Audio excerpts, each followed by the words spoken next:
இப்போ வந்து வினோத் அண்ணா போயிட்டு பாரு கிட்ட கேட்குறாங்க, "ஹே நீ அவனை அடித்தது தப்பு தானே, எதுக்கு நீ அவனை ஓங்கி பண்ண பாரு?" அப்படின்னு சொல்லி கேட்க போகிறாங்க. ஆக்சுவலாக எல்லாருமே வந்து பாருக்கு சப்போர்ட் பண்ணும்போது அவரை கொஞ்சம் பேர் உள்ளேயும் வந்து கமருதீன் கிட்டேயும் பேசினாங்க. திவ்யா, விக்ரம் எல்லாருமே பேசினாங்க. இருந்தாலும் வினோத் அண்ணாக்கு தான் அது கமருதீனோட கேம் அஃபெக்ட் பண்ணிடுமோ அப்படிங்கிற மாதிரி பயம் வந்துருச்சு.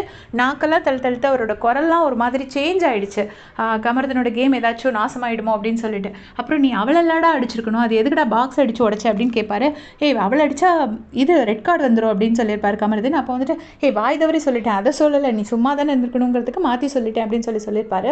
சொல்லிட்டு பாரு வந்தோடனே கேட்பாரு, இந்த மாதிரி என்ன, நீ எதுக்கு அப்படி குத்துன அப்படின்னு சொல்லி கேட்பாரு. கேட்ட உடனே பாரு, டேய் டேய் டேய் என்னடா நீ இப்படி சொல்கிற, பேசுவாங்கல்ல அமித் கிட்ட பேசுவாங்கல்ல அதே டோனில் பேசுகிறாங்க. என்னடா இப்படி சொல்கிற, நான் அவன் பண்ணது சரியாடா, அவன் அடிக்க வர மாதிரி வந்தான்டா, நான் பயந்துருவேன்லடா அப்படின்னு சொல்லிட்டு சொல்கிறாங்க.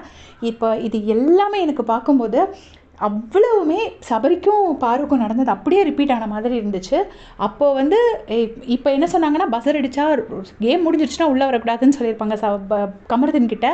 இதே தான் அன்னைக்கு கேம் ஓவர் அப்படின்னு சொல்லும்போது திருப்பி வந்து சபரிக்கிட்ட வந்து ஏன் டிஸ்குவாலிஃபை ஆனால் வரக்கூடாதுன்னு இருக்கான்னு சொல்லிட்டு திருப்பி அவங்க இடத்துல போயிருப்பாங்க. அதே இதை இப்போ எல்லாமே பாரு பண்ணிவிட்டு இப்போ என்ன சொல்கிறாங்கன்னா, அவன் தானடா என்கிட்ட வந்தான், அவன் எதுக்குடா என் இடத்துக்கு வரணும் அப்படின்னு சொல்லிட்டு கேட்குறாங்க. கேட்டவுடனே இவரும் ஏமாந்துட்டாரு பாவம். அவங்க சொன்ன லாஜிக்கலாக டேன்னு சொன்னோடனே இவருக்கு நம்ம கேட்க வந்தது மறந்துருச்சு.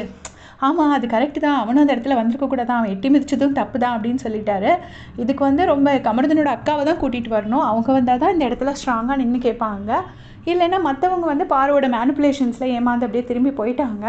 ஸோ இதை பற்றி உங்களுடைய கமெண்ட் சொல்லுங்கள். தேங்க்ஸ் ஃபார் வாட்சிங்.